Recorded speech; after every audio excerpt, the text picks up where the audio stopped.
So then folks, we've all done it. Arrived at a venue we know nothing about, a brand new fish fair, whether it's a club match that you've got at the venue or whether it's just you've been dragged along with your mates to a brand new place. Now obviously it's really exciting when you get to a venue.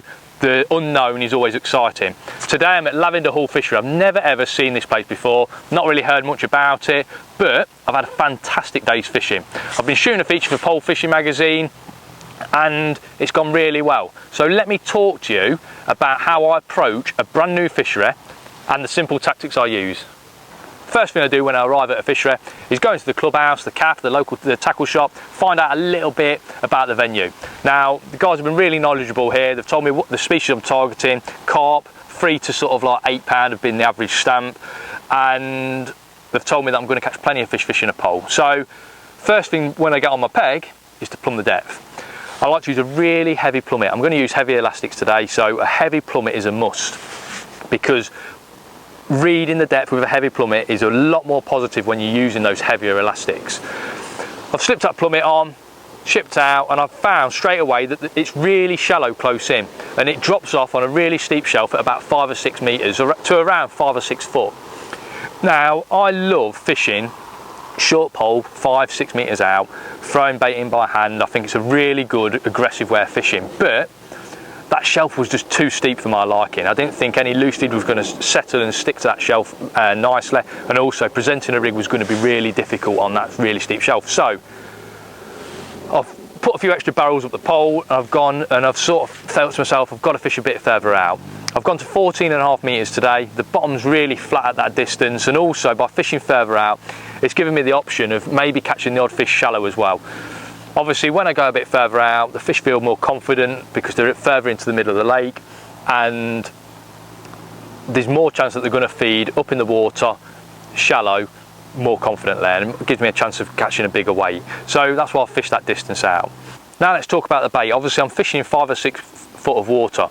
I don't want to feed really lightweight baits in that depth of water. You're just going to get problems at this time of year with foul hooking fish as they come up to intercept the bait. So I've emptied out a bag of 6mm pellets. It's actually the Swim Stim F1 pellets.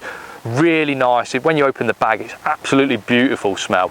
And I think in coloured water conditions like you often get during the summer, the fish rely on their sense of smell a lot more. And I've used them at a lot of venues where you're allowed to use your own pellets, and they've worked really well, to be fair. So I've just kept my bait choice really simple. I've emptied a bag of those into the tub, and all I've done today is fired them in by catapult. Depending on how the fish are feeding, I've actually fed to my bites. So when I've had a lot of fish in my peg, I've tried to slow everything down. I don't want loads of fish feeding at different depths of water. So when my peg has been really active, I've tried to slow everything down by feeding more pellets but less frequently. So probably 10 or 20 pellets, maybe feed just 1 pouch and leave that for 2 or 3 minutes, and then you'll get a positive indication, rather than feeding 2 pellets, 3 pellets constantly, which is always going to bring those fish up in the water, and you're going to get line bites and foul hook fish, which is not what we're here to do. I've fished one of those pellets in the band and it's worked really well. Really simple bait choice. As a lot of you know, I'm all about simplicity. Now rigs need to be kept really simple too. I've got a Malman Rube pole float, wire stem for stability, nice thick bristle. It's actually a 2mm bristle. I've dyed the bristle right down to a tiny little spot, and I think that helps me hit loads more bites. It also helps me when I'm laying the rig in. I can actually feel the rig going through the water, and I can spot that little dink straight into the fish. Got quite a short line between pole tip and float to react to those bites as well. The main line I'm using is 018. Really robust main line. I don't want any breakages in the main line. My hook length's 016, slightly lighter, so if something is going to break, it's going to be my hook length. And I've got a size 16 eyed hook on the end, tied with a hair rig and a band. Obviously, for those of you that know me, I like to tie my bait bands on a hair rig really tight to the base of the hook, so I'll whip a long way down. It means that my pellet sits really close to my hook. Shine for the rig is a strung out bulk. It means that the weight of the rig is distributed through the bottom third of the rig, rather than just having one sort of clump of weight like an Olivet or something like that. It just means that the weight's distributed a little bit more evenly. Elastic for today is yellow reactor core elastic, a really nice soft elastic. It powers up so quick, and obviously through a puller bung you can strip a little bit out and net your fish in no time, even some really big fish. I've had some absolutely beautiful fish today, sort of like 10-pounders, which are really big fish, but by taking your time you can land anything with a nice soft elastic. So I've touched briefly on how I fed the peg, but I think it's really important to tell you how the day's gone.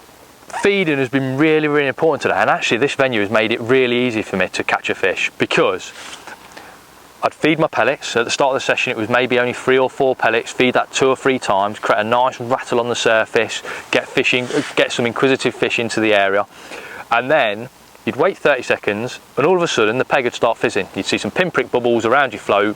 You knew that you were going to get an indication. That's when 2 or 3 fish have started rooting around on the bottom around your loose feed, and you just knew you were going to get an indication. And sure enough, every time you could see all those bubbles, maybe a minute later your float disappeared, hooked into a fish. It was as simple as that. Then as the session's gone on, obviously more and more fish have started feeding. The fish have become a little bit more active. They want a little bit more bait, so it became a case of upping the feed. It wasn't a case of feeding 4 pellets, 4 pellets, 4 pellets all the time to get the right amount of bait into the peg. It was a case of feeding 10 or 20 pellets, getting some bait on the bottom, waiting for that short period of time until that fizzing started again, and then sure enough, a minute later, your float disappear. Really, really simple. The fish have made it really, really easy for me to catch them today. I've not needed to fish shallow either. Just by tailing my feeding, I've managed to pin those fish to the deck. As you can see, the weather's been really changeable, and I don't like to sort of alter depths throughout the day, come up in the water, go down. I don't like to do that. I like to alter my feeding to how I want to catch the fish, and it's worked really well. I've ended up with maybe 60, 70, 80 pound of fish in my keep net, and I've only fished for maybe 2.5, 3 hours. A really, really good day, and it just shows that when you keep things nice and simple, you can come to a brand new venue and still have a fantastic day sport.